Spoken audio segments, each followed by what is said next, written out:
Let's go for it!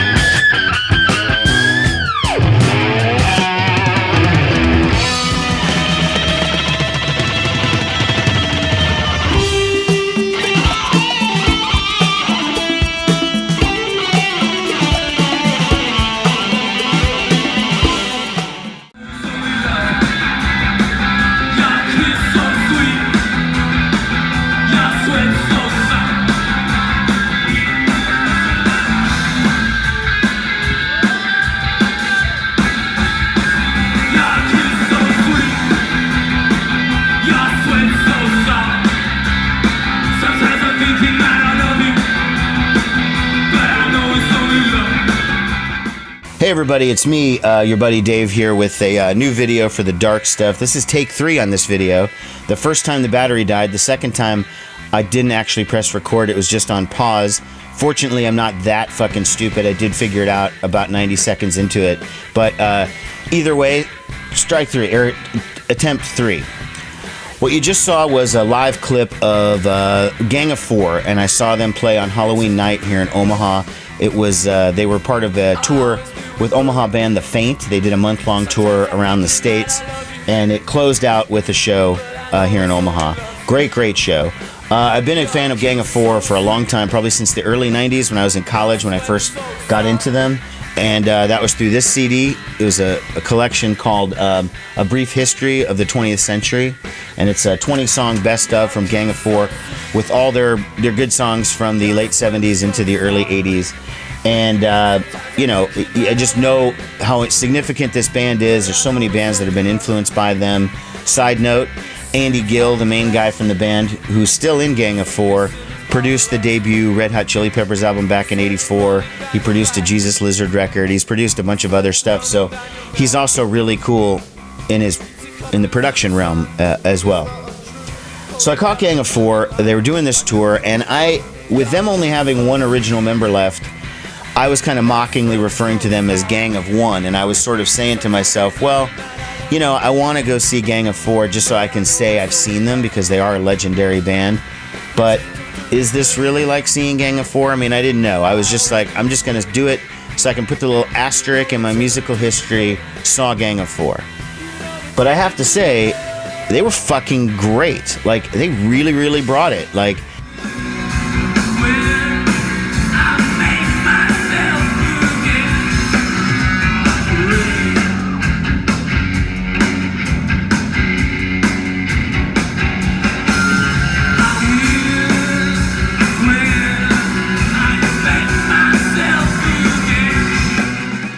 there was an opener, a first opener called like Picture Pain or Picture Plane.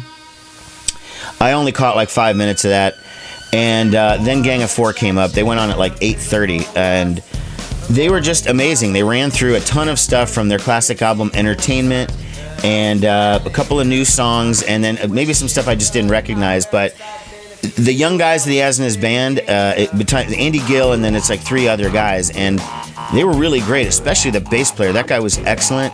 The singer was really good too. I mean, his voice was pretty similar to John King, and so when he was doing the classics like Natural's Not In It or Anthrax or whatever, it was really good. And you know, there are parts like in the song Anthrax or At Home He's a Tourist where Andy Gill also sings along with the lead singer, so that part sounded pretty much just like it used to. But they were a really tight band, and I wanted to do something for a friend of mine who had just gotten married, and as a gift, I know his favorite band was Gang of 4, so I wanted to have him meet Gang of 4. So I helped arrange it, and I got him a couple of records signed. He didn't actually get to meet him because he had to leave early, so he just gave me his record. So I'll show you what I had here. So I got his copy of Entertainment signed by the band. This is the classic album. I mean, 1979. This is their debut. It has, you know, half of their great songs are on it. Ether, Natural's Not In It, Not Great Men, Damaged Goods. I Found That Essence Rare, At Home He's a Tourist, Anthrax. I mean, every song on this one is good. So now, this is not my record. He got it signed. So I was just going to get signed. I have my CD of Entertainment, which is obviously not nearly as cool looking as the LP. This is the Rhino Records expanded edition version with a little gatefold. This is how I have it, but I didn't have any vinyl from Gang of Four, and I'm not really big on getting CDs signed, but I will in a pinch.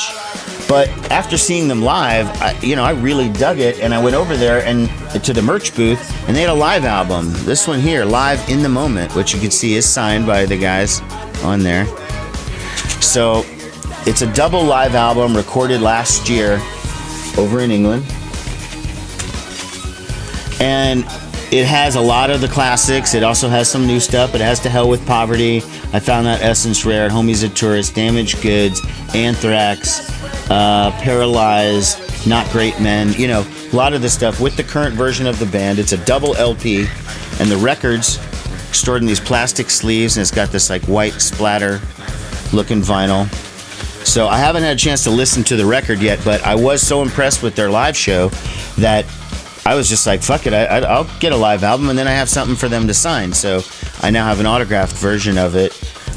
After Gang of Four, my buddy had to leave, and so we didn't even stay for the Faint. I don't have any footage of the Faint to show you because I didn't catch any of their set. Unfortunately, like I said, I did hear it was great. He said you're cheap.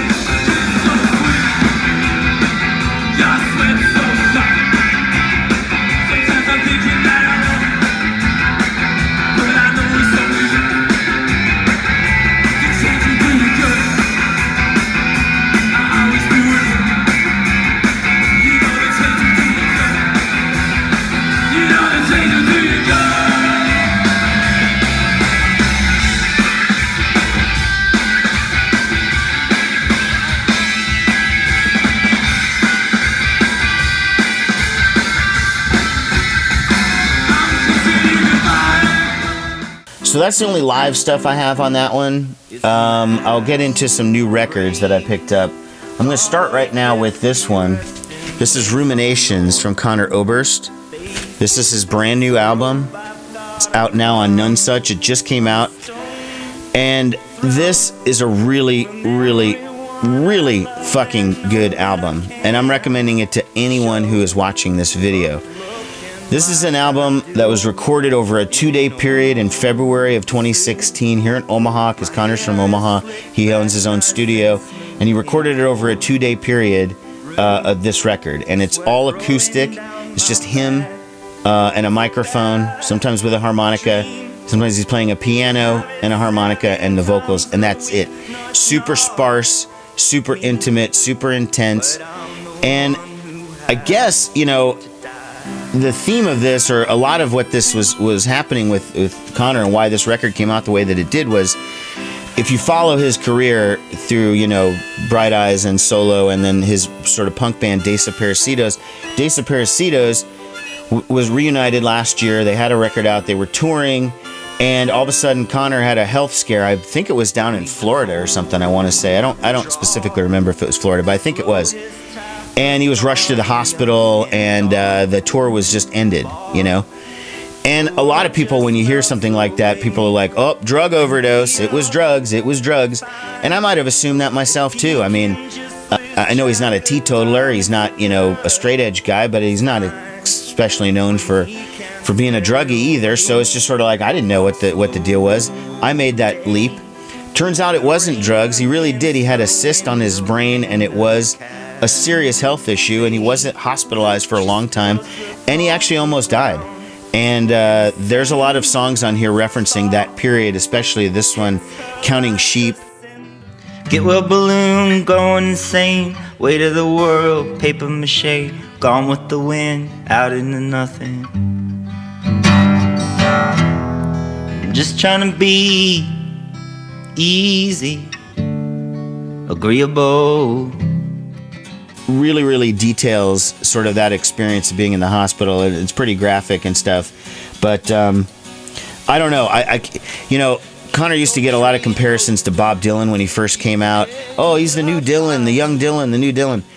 And there's been a million new Dylans, and none of them have ever panned out to actually be the new Dylan, because there is only one Bob Dylan, and everyone else should be sort of themselves. But he's not going to escape those Dylan comparisons by doing a sparse acoustic record, because it does draw comparisons to the early 60s Dylan. But it's also like, maybe Bruce Springsteen, Nebraska, or I'm trying to think of the Neil Young record, I would say, but it's really, really intense. It's really, really personal. It's really, really great. He's not doing a ton of touring in support of this album, just a handful of shows. He's got a record with a full band coming out, I guess, next year, and he's going to do a tour with the band in support of it. So, Conor Oberst, Ruminations, great record. I totally recommend it. The next new record I got is along those lines. I mean, there's some similarity. Another Omaha artist. This is Matt Foch and the Faders. This is an album called Weight of the City. Okay. There's Matt in the back. Okay, now you might know Matt Foch as a member of the band Head of Femur. They're a Chicago band. They've had a number of records out. I've played them on my show before. A good, kind of quirky indie band. Little folky based, but, again, it's kind of a quirky indie band. And that band is still going. Matt relocated from Chicago to Omaha. He's an Omaha native. He actually used to be a member of Bright Eyes at one point with Conor Oberst. And this is sort of he's considering it his debut solo album. When he gave me the record, he gave it to me personally, and I said, well, so what's it like? And he said, well, he's called it folk rock. The other side. Sweet lady, my woman, my child. You were right about the garden, how it grew tall and never died. And then maybe there is something to that, but folk rock tag, I don't know. It's just good straight ahead rock and roll with acoustic based, but not an acoustic performance. It's not the same as, say, the Conor Oberst album, which is clearly an acoustic album. This is just an album that's driven by acoustic guitars, but also electric and whatever. So it's a solid record, good playing. If you can find it, it's on Clearly Records, which is a label out of North Carolina. You should be able to find it in your local stores. As far as newer music on CD, well, here's the Faint. We just talked about them as they just did that show with Gang of Four. They have a new collection out, which is a greatest hits called Capsule 1999 to 2016. So this is a best of from the Faint. I got this for the radio show. It's great. If you don't know the Faint's music and you like that kind of electro punk, dance punk stuff, these guys are practically started it, at least in the 21st century. They revived it. Good stuff, and it's a great primer, and then you can go back and pick up the records afterwards. Here's the new Green Day, Revolution Radio. Got this one for the show. Now, I don't play Green Day on my show, and it's not because I don't like Green Day. I love Green Day. I've liked them since the early 90s. But the main reason is there's kind of no point, because the station that I do my show on plays the shit out of Green Day like constantly all day long. So like, what would be the point of me playing it? I'm glad they sent me a copy, and it is good and I like it, but I won't be really playing it on the radio because there's, like I said, there's no point. My show is a specialty show, and there's nothing special about a show if I play the same stuff that's being played on the air during regular hours, right? That's my attitude anyways. And then the last sort of new release is this collection called, and there's a big sticker over it so it's hard to see the artwork, Say Yes, a tribute to Elliott Smith. This is a brand new collection of artists doing songs by the late Elliott Smith. It's really, really good. It's got a wide variety of people, mostly artists from the 80s and 90s, but there are some newer stuff. You got Tanya Donnelly on here. She's from, of course, Throwing Muses, Belly, Breeders. You got Amanda Palmer, you know her. Jay Mascis from Dinosaur Jr., Juliana Hatfield from the Blake Babies and as a solo artist.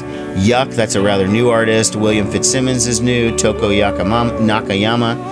You got Adam Franklin of Swerve Driver, Waxahachie, Sunkill Moon, Lou Barlow, also of Dinosaur Jr. Separately, a couple artists I hadn't heard of, but it is really, really good. And I have to say, in terms of the songs that work out the best, I did like Juliana Hatfield doing Needle in the Hay. Your hand on his arm, haystack charm around your neck, strung out and thin, calling some friend, trying to cash some check.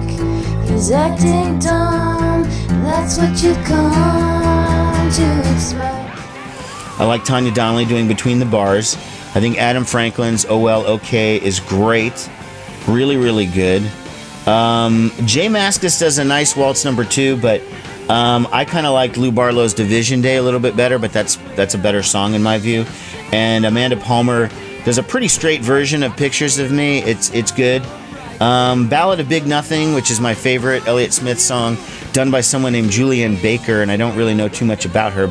Okay, so the collection's out on American Laundromat Records. It is made on vinyl. I got this one free, so of course I didn't get the vinyl, but I would recommend just getting it. If you like Elliott Smith, this is a good tribute. I'd say about 75% of these are good versions, 80%, which is really, really high for that kind of stuff. The last batch of stuff is some older stuff that I picked up. I was at Homer's to pick up that Conor Oberst album, and they had a whole bunch of CDs, super, super cheap, brand new stuff, $3.99. I picked up Slayer, Diabolos, and Musica, which Kerry King is referred to as their Turbo, you know, making a reference to Judas Priest Turbo, which is considered their worst album. I don't think it's that bad. It has some good songs. I mean, Bitter Peace, Stain of Mind is really good. A couple others. So Slayer, Diabolos. Anthrax, Among the Living. I've had this on vinyl since the 80s. I never had it on CD. $3.99. Steely Dan, Asia. Picked that one up. Again, I had that on vinyl. Didn't have it on CD. Worth it for $3.99. And then Rainbow, Long Live Rock and Roll. Which now, this is my new favorite Rainbow album. Once I started listening to this, I was like, God damn, this is good. Better than any of the other Rainbow stuff, which I think is pretty spotty. There's always like a great song, and then there'll be something like just meandering and nonsensical and just like, why are you still soloing 10 minutes later? I don't get it. A lot less of that on this. Shorter songs, 4.5 minutes. One is like 7:30, 6:47, but they're generally pretty reasonable. Good stuff. Ronnie James Dio on the vocals. And then last, I picked up another collection of the very best of Fats Domino. It's got the Fat Man, Ain't That a Shame, Blue Monday, Blueberry Hill. All songs I already have, but I love Fats Domino, and I'll pick up anything because his records sound so good on vinyl. If you can get like an older pressing of them, the CDs, they just sound like crap, and you really get a sense of him, and he was just so great. But anyways, that's all I got for you today. Hope you enjoyed this video. Take care, everyone. I'll talk to you soon. Bye-bye.